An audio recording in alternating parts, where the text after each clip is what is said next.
Hi, welcome to the archive.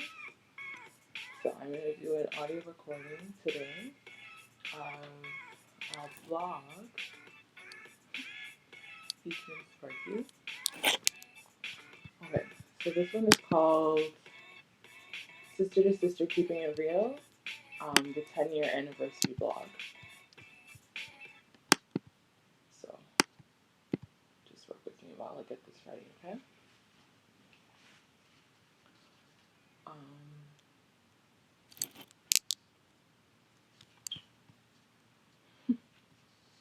Okay, so this summer marks the 10-year anniversary of a workshop series that I collaborated on in 2012 while I was working as a community health educator. It was called Sister to Sister, Keeping It Real, an exploration of sexual health conversations through the eyes of African, Caribbean, and Black young women. I don't often celebrate myself or get celebrated much, so I wanted to take this as an opportunity to do a series on Sister to Sister and HIV prevention education. So this series was a response. When I did this in 2012, it was a response to the Toronto Teen Survey, which at the time was spearheaded by Sarah Flicker just a few years earlier. Is this working or is this is not working? It's absolutely working because look how cute this one is. Look how absolutely cute this one is. Okay. So as I was saying, it was a research project at the time that was spearheaded by Sarah Flicker called the Toronto Teen Survey. And it had come out just a couple years earlier. And the data showed that although young Black youth in Toronto made up less than 10% of the population, they actually accounted for 33% of all new HIV cases. And I was working at a community health center at the time as a sex health educator, and I felt I needed to contribute programming that targeted youth. At the time, there wasn't a whole lot that was working with youth, and so that's an initiative that I decided to take on at the time. What else? I felt I needed to contribute to programming, blah, blah, blah. Our center served only women and girls, including trans women. I'm not sure if the language has changed to include non-binary folks. At the time, it was specifically just women and girls and trans folks, trans women and girls that we served. And so my focus was specifically on young women and non-binary folks. I was also doing my master's in sociology and equity studies at the time, and so I wanted to better understand the role of pedagogy in helping students to retain information. That was something that was really important to me as somebody who often loves to learn, but there's a lot of information that you get, and then it just goes in one ear and comes out the other. And so I was really interested in understanding what helps students to retain information, and just paying attention to pedagogy do that for us.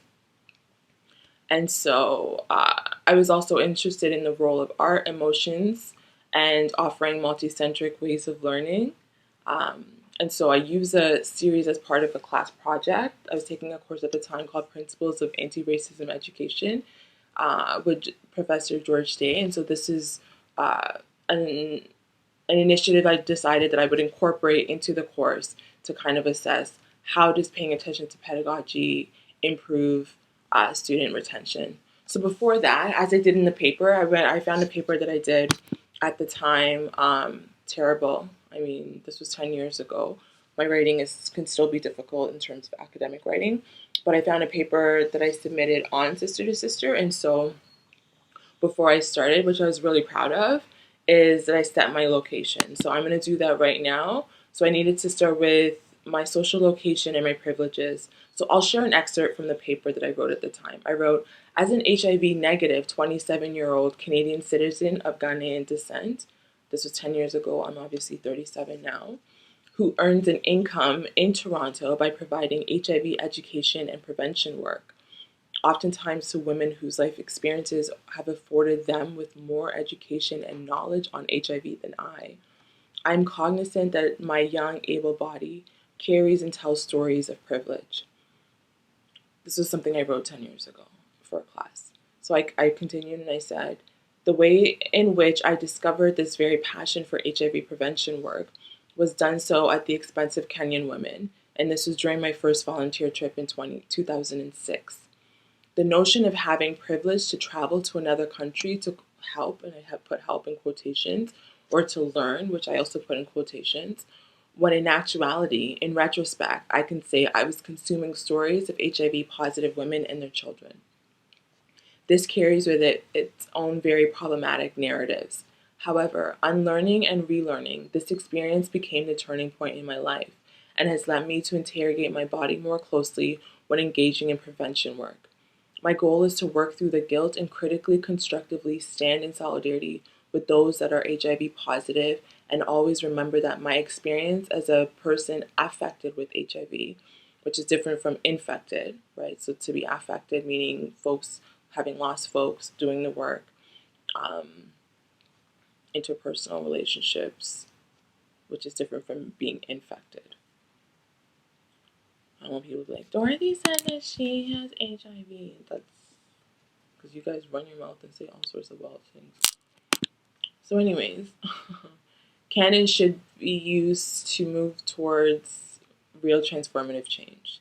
So basically, all I was trying to do is to state the claims, put my social location, say I acknowledge these different privileges. This is how I enter the work. I went on to write, having come to understand the social nature of HIV and correlations between increasing rates within the Black community, I am trying to use my love for anti-racism and anti-oppression as a tool to combat some of the oppressive ways in which HIV prevention work is currently being done in Toronto. So currently, as in back in 2012, we find those in the HIV field reproducing constructions of ACB. So ACB is African, Caribbean, and Black women as the other, placing them on the margins as outsiders within. These stories that are told of ACB women depict them as irresponsible, apathetic Jezebels who often bring on HIV but don't show up to workshops, events, and aren't interested in learning about prevention. So this was a narrative that I kind of was like hearing, or I felt was happening at the time, was this idea that like young Black women are getting HIV, but they're just, they're getting it themselves. And then they're not showing up to programming. And it's like, are they not showing up to programming, or are we not engaging them meaningfully? And so at the time, I was questioning how we as service providers, specifically myself, how I was serving young women. And my research objectives at the time was to identify if we were engaging young women meaningfully in ways that acknowledge systems of domination and the social determinants of health that they were up against. I wanted to know if using an anti-racist, arts-based framework would allow young women to critically engage and take ownership of their sexual health while engaging in Indigenous spiritual ways of knowing. And Indigenous here speaking specifically to the African context, because I had taken another course with Professor Njoki Wayne on African spirituality, and I was coming to my own spirituality and learning about different African spiritualities, New Age spiritualities. And so I was really interested in infusing spiritual frameworks as well too, because I've always been interested in the role of emotions, empathy, compassion. I wanted to know if pouring love and paying attention to the emotional needs of participants, if that would help them, or if that even mattered. Would they feel the love that I put in? Would feeling cared for help them to engage in the education more meaningfully? Because I know that for me, I retain information best when I feel like the presenter, the teacher, the facilitator has my best interest. Like if I feel like you have my best interest, if I feel like you put so much into the presentation that it shows that you cared, I'm more likely to want to engage. Like I'm going to be really attentive and pay attention to it. And so I wanted to know if that was the case for others, because not everybody is like me, right? So those are some of the questions and my sites of privilege, as well as the research and the work that brought me into create Sister to Sister.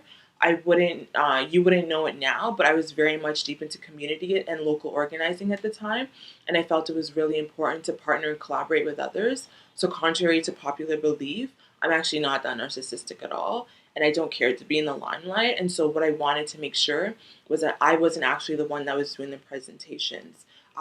All 6 sessions, I didn't do any presenting. I asked community members to come in and offer their services. I wanted to amplify their voices, local artists and local organizers, and they were the ones who ran the workshops. So the next few blogs, what I'll do is share some of the lessons that I learned, and I'll go into a little bit about what the 6-week series was on, and what we did every week. And this will help me to also make sense of my research portfolio, because I'm working on a research portfolio right now, thinking through like wanting to get into UX research or UX design. And so I have to do a research portfolio. And Sister to Sister is one of the research experiences. It's actually my first, not my first professional, but like my first research experience I want to share with employers one day if they ever give me a call back, or if I ever get asked to do an interview to discuss my research endeavors. And so this program I ran from June 11th of 2012 until August 20th. And I thought we're in July now, I thought July would be a great time to have this conversation. So to close this episode or this blog or whatever you want to call this, I'll share another excerpt from the paper that I wrote at the time. Okay, so it says the following paper will share my journey to shift through theory into practice, through critically exploring ways in which arts-based intersectional approaches could be used for HIV prevention education with young African, Caribbean, and Black women, to examine multiple dimensions of stigma and the resulting influence of self-identity and engagement related to HIV. I will argue that through anti-racist pedagogy of asking the right questions and challenging traditional productions of knowledge, incorporating multicentric ways of learning, and infusing spirituality, we can begin to create spaces where young women are empowered to take their health into their own hands and understand how systems of domination play a role in their demise. Dun, dun, dun. So as you can see, I've always written and kind of talked the same way. This was 10 years ago. I still write about similar topics.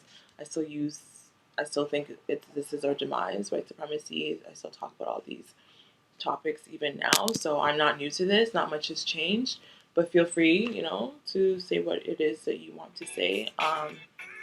Don't forget to like, subscribe, or share. So in the next episode or the next blog post, what I'll do is I'll go through what the sessions were. I might share who